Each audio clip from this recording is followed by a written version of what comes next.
So far in these lectures, we have discussed three principal forms of discourse: exposition, description, and narration. As we have discussed in previous lectures, exposition is composed of process, analysis, and definition. In our discussion of exposition, we clarified how writing is structured, how to classify and categorize ideas for knowledge absorption, and how to define and then develop ideas into fully bodied experiences. In our discussion of description, we reviewed how to describe setting, how to describe character, and how to describe sensation. In our discussion of narration, we walked through the art of autobiography and then experienced different forms of narration, including narrative types, narrative approaches, and narrative organization.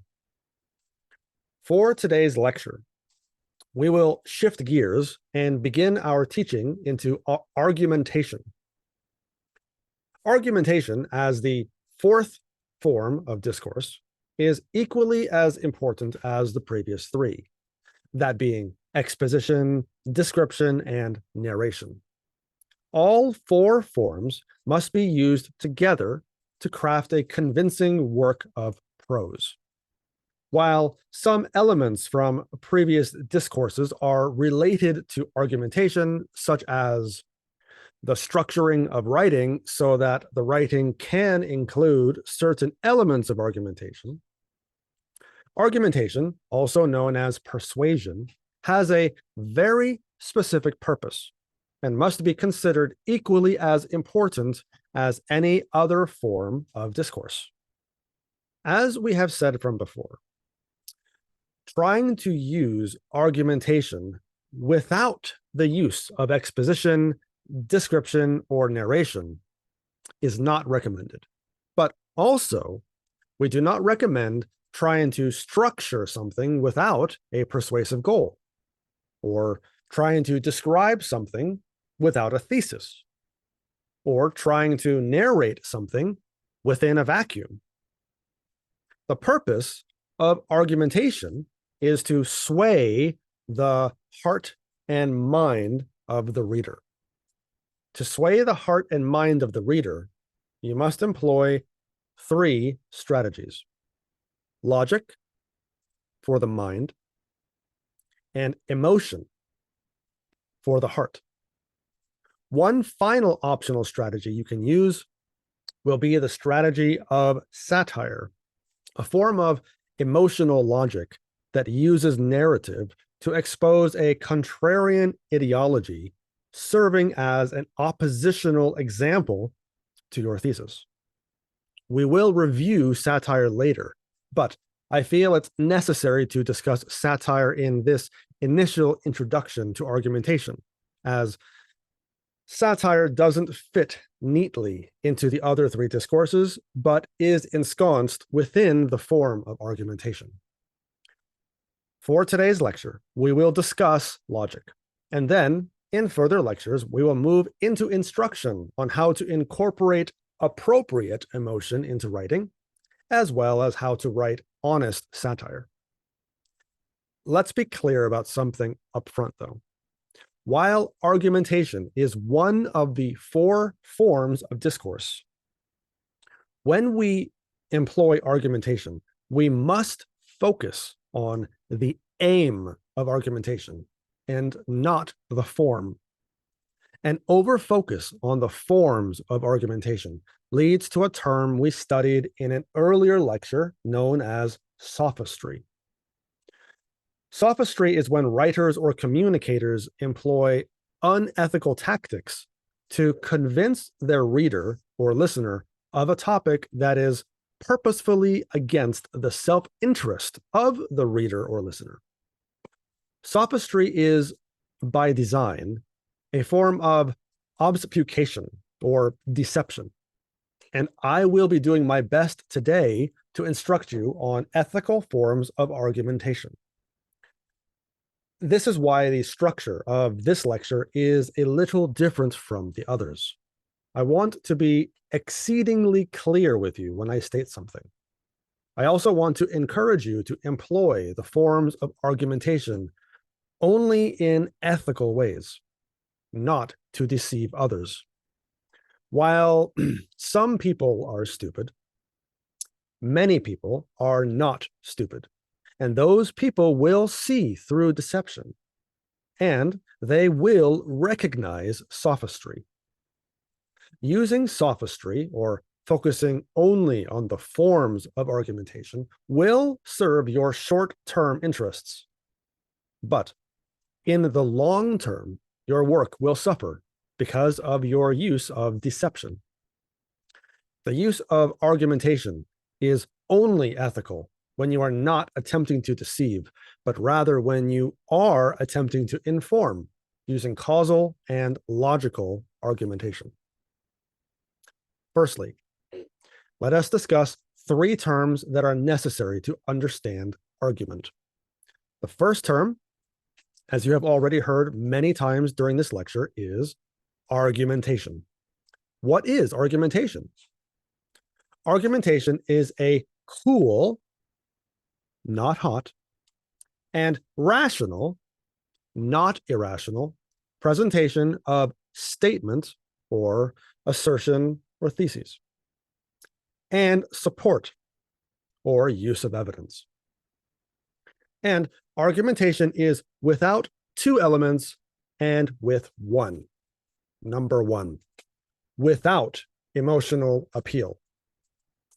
Number 2, without prejudicial language.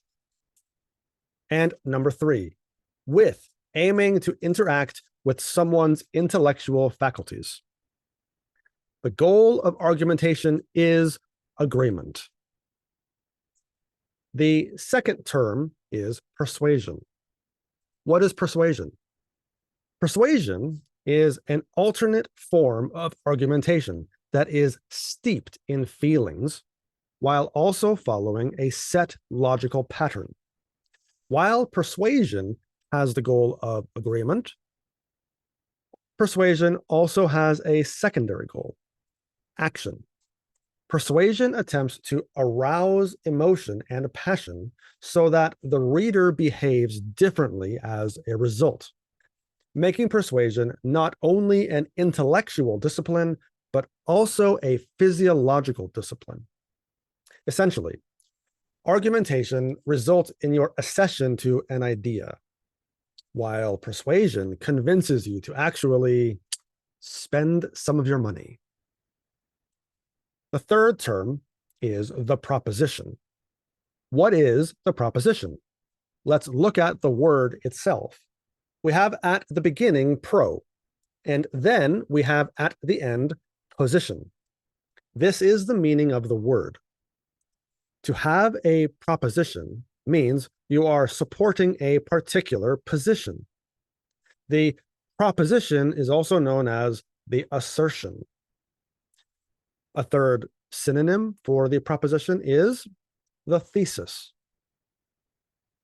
As explained in an earlier lecture, all statements are a form of proposition. Even saying, for example, I don't have a thesis, is a proposition or assertion that for some reason you, as the subject, are unable to generate a main idea due to some factors which you will then endeavor to explain in your paper. There are strong propositions and weak propositions. For example, a weak proposition would be apples are tastier than oranges, while a strong proposition would be due to their unique genetic and physical qualities, apples are more favorable in taste, structure, and physical clarity than oranges. Your ability to generate a not only provable but interesting thesis comes down to how much time, thought, and research you put into your subject. Now, I'd like to read for you the first two paragraphs of John Stuart Mill's On Liberty from his book, On Liberty and Thoughts on Parliamentary Reform, published in 1859. Mill is rather straightforward in his approach to argument, as you will see in these two paragraphs. He is strictly using argumentation, without any emotional appeal. Try and trace his use of cool and not hot language, his use of rational and not irrational logic, his general thesis, and what kind of evidence he uses to support his claims, even in the first two paragraphs. Let's listen. The subject of this essay is not the so-called liberty of the will, so unfortunately opposed to the misnamed doctrine of philosophical necessity, but civil or social liberty, the nature and limits of the power which can be legitimately exercised by society over the individual. A question seldom stated and hardly ever discussed in general terms, but which profoundly influences the practical controversies of the age by its latent presence, and is likely soon to make itself recognized as the vital question of the future. It is so far from being new that, in a certain sense, it has divided mankind, almost from the remotest ages. But in the stage of progress into which the more civilized portions of the species have now entered, it presents itself under new conditions and requires a different and more fundamental treatment. Here, you can see Mill clearly stating his thesis without any adornment or fanciful language. His thesis is that due to the changing nature of the world, a new definition of liberty must be discussed, in addition to new limits being imposed upon it due to factors he will inform in his essay. These factors, as he says, are solely due to how the world is different during his time than it was in the past. Let's continue. Listen to the evidence he gives when discussing various forms of liberty in history, as well as how the practice of liberty was done in the past.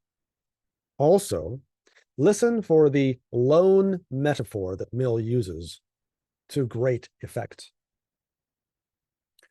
The struggle between liberty and authority is the most conspicuous feature in the portions of history with which we are earliest familiar, particularly in that of Greece, Rome, and England. But in old times, this contest was between subjects, or some classes of subjects, and the government. By liberty was meant protection against the tyranny of the political rulers. The rulers were conceived, except in some of the popular governments of Greece, as in a necessarily antagonistic position to the people whom they ruled. They consisted of a governing one, or a governing tribe or caste, who derived their authority from inheritance or conquest, who, at all events, did not hold it at the pleasure of the governed, and whose supremacy men did not venture, perhaps did not desire to contest, whatever precautions might be taken against its oppressive exercise. Their power was regarded as necessary, but also as highly dangerous, as a weapon which they would attempt to use against their subjects, no less than against external enemies. To prevent the weaker members of the community from being preyed upon by innumerable vultures, it was needful that there should be an animal of prey stronger than the rest, commissioned to keep them down. But as the king of the vultures would be no less bent upon preying on the flock than any of the minor harpies, it was indispensable to be in a perpetual attitude of defense against his beak and claws. I am cutting in the middle of the second paragraph for a reason. When John Stuart Mill was writing, many of the published books were pamphlets, which, when printed, could be handed to people on the streets, to his own friends, or to members of his family. And these pamphlets generally were compact. His second paragraph is quite long. And were he writing today, he would probably separate the second paragraph into two paragraphs.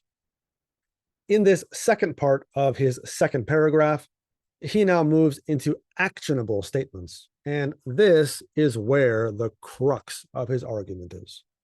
You see, in the first paragraph, he introduces his thesis that over time, as liberty changes, so must the response to liberty also change. Then, in the first part of the second paragraph, he gives some evidence to how liberty was practiced in the past. He is following a logical pattern, almost an if A, then B format, which we discussed in the previous lecture as story beats. Statement, evidence, statement, evidence, statement, evidence, and so on. This is something you need to also integrate as a habit into your writing of argumentation. Now, in the second part of the second paragraph, Mill starts to discuss the actual goals of liberty, at least as they were in the past. Notice his use of past tense to indicate the before, rather than using the present tense to describe how it ought to be practiced now. As you are listening, try to identify the two modes of limitation that were used by patriots in the past to define the limits of liberty. The aim, therefore, of patriots was to set limits to the power which the ruler should be suffered to exercise over the community. And this limitation was what they meant by liberty. It was attempted in two ways. First, by obtaining a recognition of certain immunities called political liberties or rights, which it was to be regarded as a breach of duty in the ruler to infringe, and which, if he did infringe, specific resistance or general rebellion was held to be justifiable. A second, and generally a later expedient, was the establishment of constitutional checks by which the consent of the community or of a body of some sort supposed to represent its interests was made a necessary condition to some of the more important acts of the governing power. To the first of these modes of limitation, the ruling power in most European countries was compelled, more or less, to submit. It was not so with the second. And to attain this, or when already in some degree possessed, to attain it more completely, became everywhere the principal object of the lovers of liberty.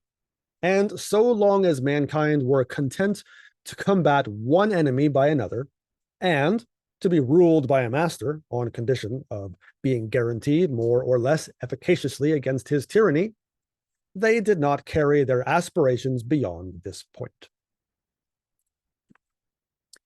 You can see from his use of language that Mill does not dress up his language in imagistic or sensory language. However, neither is his language dry nor dull either. Did you hear him use the metaphor of an eagle? Here, he is presenting a case, which he intends to deliver on in his book. I won't read the rest of this book. Like many other old books, this can be found very easily on any search engine in any language.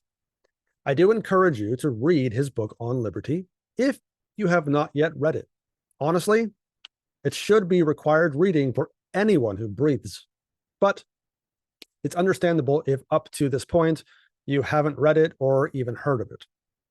Anyway, now that you have heard of it, and you have been told to read it on your own, of course, let's talk about strategies. What kind of strategies can you utilize with argument? The science of argument employs two strategies: deduction and induction.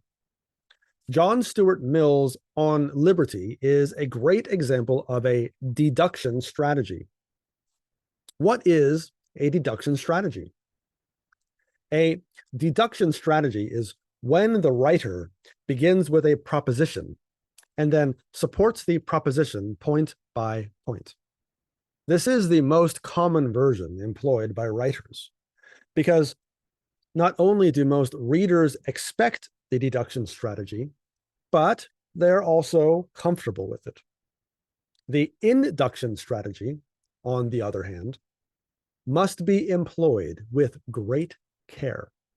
Most readers do not want to be required to study a piece of writing, which the induction strategy requires, unless the incentive to get to the end is strong enough.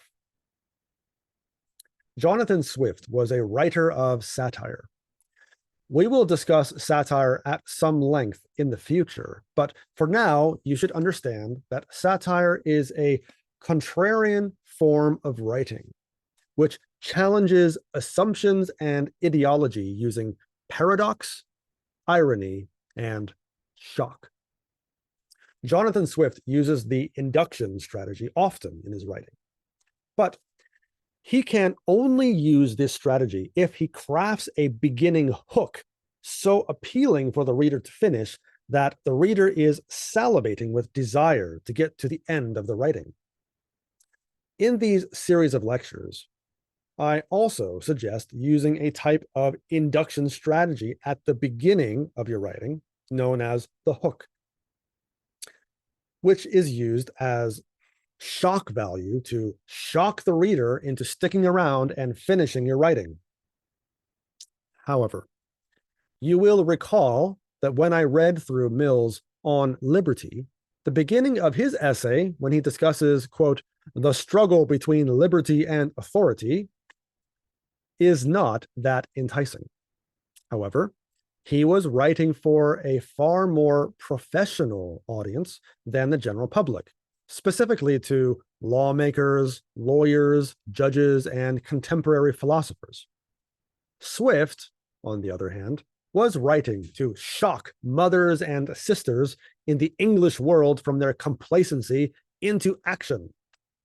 He used a strong emotional appeal in his writing, and he wrote in a way where he first would puncture a wound in his reader and then attempt to cauterize the wound later with logic. I will read a bit from Swift's A Modest Proposal, a very short essay he wrote in 1729. I would like you to listen to how he shocks his audience.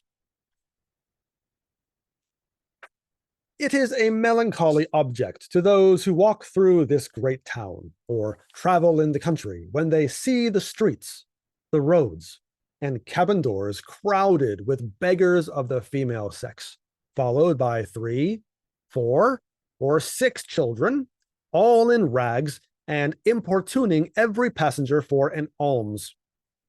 These mothers, instead of being able to work for their honest livelihood, are forced to employ all their time in strolling to beg sustenance for their helpless infants, who, as they grow up, either turn thieves for want of work, or leave their dear native country to fight for the pretender in Spain, or sell themselves to the Barbados.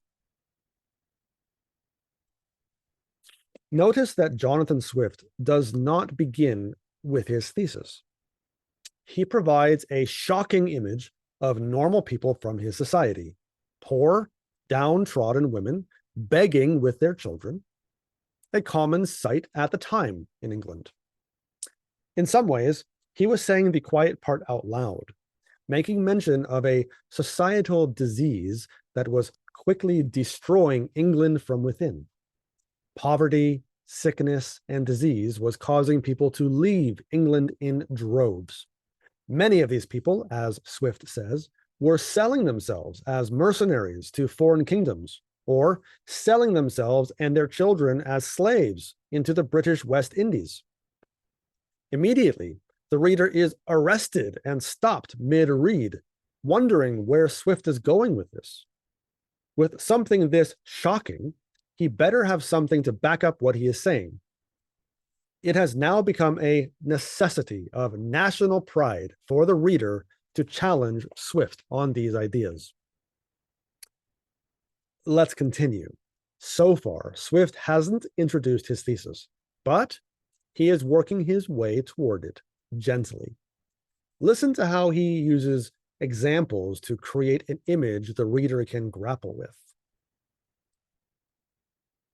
I think it is agreed by all parties that this prodigious number of children in the arms, or on the backs, or at the heels of their mothers, and frequently of their fathers, is in the present deplorable state of the kingdom a very great additional grievance, and therefore, whoever could find out a fair, cheap, and easy method of making these children sound, useful members of the Commonwealth would deserve so well of the public as to have his statue set up for a preserver of the nation. Soon will come the Swiftian bite. You can almost feel it in the air. Jonathan Swift was famous for not only being a national contrarian, but also being wildly acerbic in his criticism.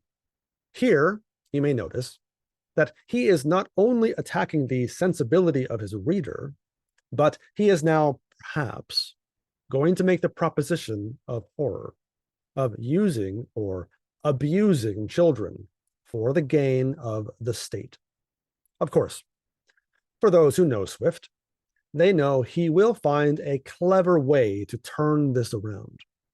But for the moment, the reader has now become aggravated beyond normal. Let's continue to listen to how Swift uses an almost calming mechanism to draw the reader back to a sense of normalcy in his use of the induction strategy. But my intention is very far from being confined to provide only for the children of professed beggars. It is of a much greater extent, and shall take in the whole number of infants at a certain age who are born of parents in effect as little able to support them as those who demand our charity in the streets. What's interesting here now is that Jonathan Swift has surprised the reader once again. Instead of driving his criticism into a particular demographic of society, he is now offering some wholesale solutions to the problem of child beggars. The reader is still on edge, wondering what kind of outlandish statement Swift is going to make next. And as you'll soon hear, the reader will be, or perhaps won't be, disappointed. As to my own part, having turned my thoughts for many years upon this important subject and maturely weighed the several schemes of other projectors, I have always found them grossly mistaken in the computation. It is true. A child just dropped from its dam may be supported by her milk for a solar year, with little other nourishment, at most not above the value of 2 shillings, or about $16 today, which the mother may certainly get, or the value in scraps by her lawful occupation of begging. And it is exactly at 1 year old that I propose to provide for them in such a manner as instead of being a charge upon their parents or the parish, or wanting food and raiment for the rest of their lives, they shall, on the contrary, contribute to the feeding, and partly to the clothing, of many thousands. Now, any obvious reader at this point is going to realize that Jonathan Swift is not actually advocating for young babies to become food. This is clearly satire, and now the reader is clearly aware that it is satire. You can read the rest of the essay yourself, and you will understand how Swift's thesis is not that babies should become food for the millions of impoverished British citizens, but rather that Swift is painting between the lines and not only delivering a sharp criticism to the government for its ill treatment of citizens, but also criticism of new ideas of the time supporting eugenics and severe control of the citizenry. In fact, even though Swift's essay is an essay, it sounds more like a proposal for a dystopian science fiction future, something right out of George Orwell's 1984 or Aldous Huxley's Brave New World. When implementing argumentation in your own writing, you will need to carefully decide what kind of argumentation you are going to use. Are you going to use strict argumentation without any kind of ornamentation? Are you going to use a more flamboyant form, such as persuasion? Are you going to go for the jugular and use biting satire? How much sensory language will you use in your argument? Will you restrict your figurative language to just a simple image like John Stuart Mill and his eagle? Or will you dive deeply into your metaphorical example like Jonathan Swift and construct an entire dystopian world around this new society? How far is too far?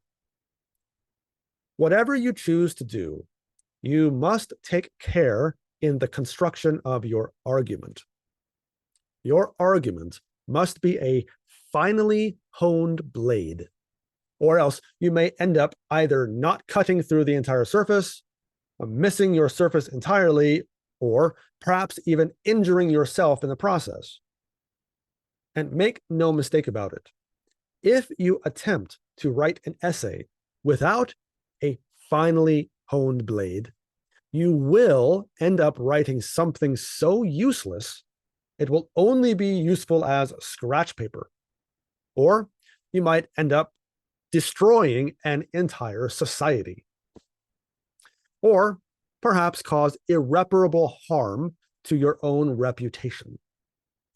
The proposition, assertion, or thesis is the singular most important aspect of your essay, and you must handle it with great care, not only in the construction, but also the execution.